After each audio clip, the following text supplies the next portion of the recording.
Hello दोस्तों, कैसे हैं आप सभी लोग। उम्मीद करता हूँ खैरियत से होंगे। जैसा कि दोस्तों आप स्क्रीन पर देख ही रहे होंगे, नेशनल एग्ज़िट टेस्ट। तो जिन जिन लोगों को देना है उनके लिए तो बहुत बहुत मुबारकबाद दे सकते हैं, क्योंकि ऐसा लग रहा है दोस्तों अब ये इम्प्लीमेंट क्या इसका एग्ज़ाम ही हो जाएगा, नेक्स्ट एग्ज़ाम होके ही रहेगा। क्योंकि दोस्तों अगर स्टूडेंट्स, आपके सीनियर्स या आपके बैचमेट्स अगर उस चीज़ के लिए लड़ाई लड़ रहे हैं और उस चीज़ की लड़ाई के लिए जिन हथियार की ज़रूरत है या जिस कंट्रीब्यूशन की ज़रूरत है या जिस हेल्प की ज़रूरत है, अगर आप उसमें बढ़ चढ़ के हिस्सा नहीं लेंगे तो दोस्तों कैसे ये चीज़ पॉसिबल होगी कि आप इस चीज़ को ख़त्म कर दें। जाहिर सी बात है, अगर आप उसमें पार्टिसिपेट नहीं करेंगे, कंट्रीब्यूशन नहीं करेंगे, तो आपको ये जो स्क्रीन पे दिख रहा है ना, नेशनल एग्ज़िट टेस्ट, इसे आपको देना ही पड़ जाएगा। और ये तो आपको पता ही है क्यों देना है, क्योंकि एज अ आपको मेडिकल अगर प्रैक्टिस करनी है, क्लिनिकल प्रैक्टिस करनी है, उसके लिए या आपको पीजी में एग्ज़ाम देना है, उसके लिए भी आपको नेक्स्ट एग्ज़ाम पहले क्लियर करना पड़ेगा। तो आप ये समझ सकते हैं कि एक एग्ज़ाम तो पहले आप नेक्स्ट क्लियर करेंगे, उसके बाद आप एलिजिबल हो पाएंगे कि आप प्रैक्टिस करने लायक हैं या फिर आप पीजी का एग्ज़ाम देने लायक हैं। ठीक है, ये एक बैरियर है पहले। क्योंकि दोस्तों जब पहले से चीज़ नहीं पता है और आपके ऊपर एक चीज़ थोपी जाती है, तब उसके इफ़ेक्ट्स ज़्यादा पड़ता है। मतलब वो एक तरीके से ये लगता है हमारे ऊपर बर्डन डाला जा रहा है। अगर आपको एडमिशन के समय पता होता है कि नेक्स्ट एग्ज़ाम हाँ ठीक है हमें देना है, तो आप वो सोच समझ के एडमिशन लेते और अपना नेक्स्ट एग्ज़ाम के लिए प्रेप करते रहते, तो आपका नेक्स्ट एग्ज़ाम क्लियर हो जाता और आपका एक माइंड मेकअप हो जाता है। लेकिन दोस्तों जब गवर्नमेंट गैजेट ऑफ इंडिया की तरफ गैजेट ऑफ इंडिया ये आ गया, ठीक है, और गवर्नमेंट ऑफ इंडिया ने ये लॉन्च कर दिया कि नेक्स्ट एग्ज़ाम हम आपके ऊपर करा रहे हैं, तो जाहिर सी बात है ये गलत था, क्योंकि एकदम पुराने वैसे भी लागू कर दिया। तो उसी के लिए दोस्तों लड़ाई चल रही है। लड़ाई इन द सेंस ये कह सकते हैं कोर्ट के थ्रू। जाहिर सी बात है एक जो लीगल प्रोसीजर होता है उसी के थ्रू हम उसके लिए लड़ाई लड़ेंगे। ठीक है दोस्तों, तो जैसा कि सबसे पहले हाई कोर्ट में केस फाइल किया था, लेकिन वो केस डिसमिस हो गया। उसके बाद हमारे पास दो फर्दर ऑप्शन बचे थे कि या तो हम डबल बेंच के थ्रू जा सकते हैं या फिर सुप्रीम कोर्ट, उसके बाद का ऑप्शन है।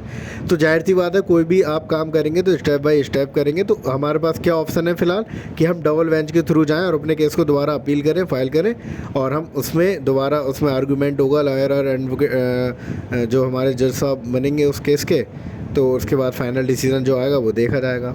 लेकिन दोस्तों इस प्रोसीजर के लिए भी जो चीज़ की ज़रूरत है, जाहिर सी बात है आपको एक वकील या एडवोकेट हायर करना पड़ेगा। अब उसको आप जब हायर करेंगे तो आप उसकी फ़ीस देंगे। जैसा कि आप बताइए, आप ओपीडी चलाते हैं, किसी भी पेशेंट को देखने के लिए आप ओपीडी स्लिप जो आपका चार्ज रहता है ना, कुछ 100, 200, 500, 1000, 2000 जो भी है, तो ऐसी एडवोकेट जो है एक नेशनल लेवल पे आपका केस, पूरे इंडिया लेवल पे आपका केस है, नेक्स्ट एग्ज़ाम वो इंडिया लेवल पे लड़ेगा, तो जाहिर सी बात है उसकी जो फ़ीस है उसे हम पे करेंगे, तभी वो हमारे केस को लड़ेगा। तो दोस्तों इतनी बार मैं इस पॉइंट पे वीडियो बनाया कि दोस्तों पैसा कंट्रीब्यूट कीजिए। बार बार मैं बोल रहा हूँ हर वीडियो में कि दोस्तों बिना कंट्रीब्यूशन के क्योंकि जाहिर सी बात है बिना सपोर्ट के, बिना कंट्रीब्यूशन के हम कोई भी चीज़ नहीं जीत सकते। यूनिटी की बहुत ज़रूरत है दोस्तों। कुछ लोग तो पेमेंट किए हैं, काफ़ी लोग किए हैं, रुपया इकट्ठा भी हो गया, 2-3 लाख 4 लाख जो भी है। लेकिन दोस्तों अभी मान के चलिए कि जैसे कि जो लॉयर की फ़ीस थी, जैसे कि आपने पहले बताया भी था, 4.5 लाख थी, जो कि हाई कोर्ट में केस फाइल करने के लिए रहेगी। उसमें 2 उसके आर्गूमेंट रहेंगे, 2 बार हियरिंग होगी, तो 2 बार अपना वो आर्गूमेंट करेंगे। उसके बाद अगर फर्दर कोई आर्गूमेंट होता है, तीसरी हियरिंग होती है, तब आर्गूमेंट अगर तीसरी बार होता है तो उसमें 75,000 रुपये पे करेंगे। ठीक है दोस्तों, और इसके बाद अगर मामला सुप्रीम कोर्ट पहुंच जाता है, यहीं से हाई कोर्ट के थ्रू, सुप्रीम कोर्ट में पहुंचने के बाद जो एडवोकेट है उसका चार्ज जो रहेगा वो बिल्कुल अलग रहेगा। तो दोस्तों आप माइंड मेकअप बिल्कुल सुप्रीम कोर्ट तक का बना के चलिए। अगर वहाँ तक का नहीं बना के चल सकते हैं तो कम से कम ये सोच के इतना पॉजिटिव रहिए कि हम डबल बेंच के थ्रू ही केस जीत जाएंगे तो हाई कोर्ट में जीत जाएंगे। तो इसमें भी जो खर्चा है लमसम, वो मान के चलिए 6-7 लाख के करीब है। तो दोस्तों अभी कलेक्शन जो है 2-2.5 लाख भी नहीं हुआ है। अब जाहिर सी बात है हम किसी भी एडवोकेट को हायर करते हैं तो पहले वो अपना 50% फ़ीस लेता है, आफ्टर डेट वो सारे लीगल प्रोसीजर जो होते हैं उनको वो शुरू करता है। तो दोस्तों अभी तक हमारे लीगल प्रोसीजर स्टार्ट नहीं हो पाए हैं, तो क्या आपको लगता है कि अगर केस फाइल नहीं हुआ तो क्या होगा? जाहिर सी बात है, जितना आपने पैसा दिया है, लिस्ट बनी हुई है, बाकायदा आपके नंबर है, आपको वापस कर दिए जाएंगे, यही तो होगा। तो दोस्तों अब भी आपके पास मौका है, वक्त है, थोड़ा सोचिए, गौर फिक्र करिए और अपने बैचमेट्स को, जूनियर को समझाइए, अरे भाई कंट्रीब्यूट कर लीजिए। कम से कम जिन बच्चों पे ज़बरदस्ती थोपा जा रहा है वो स्टूडेंट तो कम से कम बच जाएँ। अरे नए बैच से अगर लागू भी हो जाता है तो उन बच्चों का एक हिसाब से, स्टूडेंट्स का माइंड मेकअप थोड़ा बन गया है, क्योंकि इतना न्यूज़ फैल चुका है आयुष डिपार्टमेंट में, खासकर तो पूरा फैल ही गया है ये न्यूज़ कि नेक्स्ट एग्ज़ाम होना है। तो एक जो नए सेशन के बच्चे हैं 2022-23 जो भी है, ठीक है, तो उनके एक माइंड मेकअप उनका तैयार है कि हम नेक्स्ट दे लेंगे। लेकिन जिन बच्चों को नहीं है, 16 हो गए, 17 हो गए, 18 हो गए, 19 हो गए, 20 हो गए, ये बच्चे तो बिल्कुल तवज्जो ही नहीं दे रहे हैं। तो ऐसे कैसे काम चलेगा दोस्तों? बिल्कुल हेल्प करिए आप। मैंने पिछली वीडियो में भी कहा था, जैसा कि अगर जैसे मिनिमम इस बार क्योंकि फ़ीस ज़्यादा है तो 500,000 रुपये लोग दे रहे थे, ठीक है। मैंने ये भी कहा था अगर आप नहीं दे पा रहे हैं, क्योंकि ऐसा तो हो नहीं सकता यार, कोई स्टूडेंट अपनी जब 2.5 लाख फ़ीस दे सकता है, हॉस्टल फ़ीस लाख से ऊपर दे सकता है, तो मैं ये नहीं मान सकता कि वो 500 रुपये नहीं दे सकता। लेकिन मैं जानता हूँ कि स्टूडेंट लाइफ में थोड़ा बच्चा की आदत है कंजूसी करने की, उसकी आदत होती है, कम खर्च करता है, सोचता है ये मेरा फालतू खर्च है, लेकिन ऐसा बिल्कुल नहीं सोचना चाहिए। आपकी ज़िंदगी का सवाल है दोस्तों, इसमें आप 500 क्या 1000 भी करें तो भी आपके लिए कम है। क्योंकि बाय द वे अगर सोचिए आपको नेक्स्ट एग्ज़ाम देना पड़ा, क्या उसके लिए कोचिंग नहीं लेंगे आप? क्या उसका फॉर्म फिल नहीं करेंगे? मिनिमम 2,500 से 3,000 रुपये के बीच का फॉर्म रहेगा, उसका फॉर्म फिल नहीं करेंगे, उसके लिए आपको कोचिंग भी लेना पड़ेगी, उसके लिए आपको नोट्स लेना पड़ेंगे, तो बहुत सारे खर्चे हैं दोस्तों, ठीक है। तो वो तो एक अलग बात हो गई, लेकिन इसमें आप कंट्रीब्यूट करिए, मिनिमम 500 1000 जो भी आप कर सकते हैं करिए। अगर मैं मान के चल रहा हूँ, अगर कोई बंदा या बच्चा स्टूडेंट उतना भी नहीं करना चाहता, 300-200 करना चाहता है दोस्तों, वो भी करिए। ज़रूरी नहीं है, आप शर्माइए मत कि हम कम देंगे तो लोग क्या सोचेंगे। लोगों के सोचने से कुछ नहीं होता है, दुनिया आगे निकल जाती है, लोग सोचते रह जाते हैं। जो बंदा आगे निकलना चाहता है वो निकल जाता है, लोग सोचते रह जाते हैं कि बंदे ने क्या किया। तो दोस्तों आपका जो मन करे, 300 400 500 इतना कुछ ना कुछ ज़रूर कंट्रीब्यूट करिए। अगर मान के चलिए यार, कम से कम 1000 स्टूडेंट्स अगर एक ग्रुप में हैं, अगर मैं कह रहा हूँ वो 200 भी रुपये देते तो एक ही बार में कितना रुपया कलेक्ट होता? 2 लाख रुपया कलेक्ट हो जाता दोस्तों। लेकिन हर बच्चा उसमें एक्टिव नहीं है, पार्टिसिपेट नहीं करना चाहता है, अपना कंट्रीब्यूशन नहीं देना चाहता है। तो इसीलिए बोला गया था जो बंदे एक्टिव हैं 500 1000 देंगे तो जल्दी कलेक्शन हो रहा है, ले फंड रेज होगा, लेकिन वो भी नहीं हो रहा है। बच्चे हाथ पे हाथ रखे हुए बैठे हैं, सोच रहे हैं जो बंदे स्टूडेंट्स एक्टिव हैं वो केस को कर ही लेंगे, जीत जाएंगे तो हमारा फ़ायदा हो ही जाएगा, हम क्यों इसमें मामले में फंसे। अरे दोस्तों ऐसा नहीं होता है यार। मैं आपके लिए आपको मोटिवेट करता हूँ, आपके इस केस को समझाता हूँ, आपके लिए अपडेट देता हूँ। मेरा तो इस केस से मतलब मान के चलिए मेरा सब कुछ रजिस्ट्रेशन वगैरह सब कुछ है, लेकिन फिर भी मैं आपके लिए सिर्फ कर रहा हूँ ताकि आप लोगों के लिए, जो बेचारे बच्चे बहुत परेशान हैं, क्योंकि किसी भी एग्ज़ाम की तैयारी करने के लिए पूरा वक्त चाहिए होता है। अगर आप पूरा वक्त नहीं देंगे तो जाहिर सी बात है वो आपकी तैयारी नामुकम्मल रहेगी, मुकम्मल नहीं हो पाएगी।